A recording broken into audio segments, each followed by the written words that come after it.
Magandang hapon sa lahat! Tayong mga Gen Z, sanay sa OMG at LOL sa mga usapan. Para bang default na English ang ating kasanayan. Pero kung kaya natin isigaw ang slang na banyaga, bakit hindi natin kayang ipagsigawan ang wikang ating gawa? Ang Filipino, hindi lang ito basta salita. Ito'y himig ng puso at kwento ng bansa. Sa bawat kamusta at salamat na ating binibigkas, nabubuhay ang kultura, mas nagiging matatag ang ating bukas!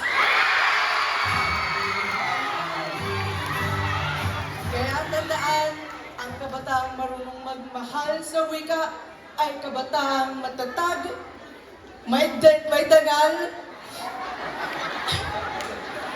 at malinaw ang pagkakakilanlan. Magandang hapon po sa inyo lahat. Ako po si Dwayne Carlo Mahadas. At ako'y 15 taon gulang na po. At ako'y nagmumula sa baitang nagkakaisa, baitang 11!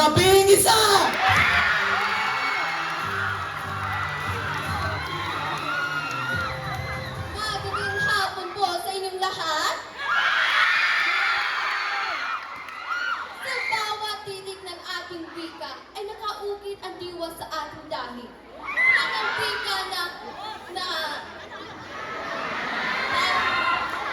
pakabana, pag-ibig sa bayan at dana ng pagiging Pilipino. Bilang isang kabataan ay hindi lamang salita, kundi tulay ng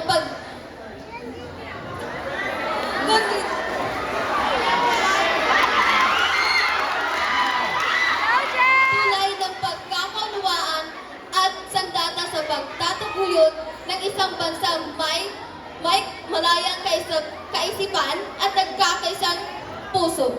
Sa pagdiriwang ng buwan ng wika, buong puso kong ipagmamalaki ang wika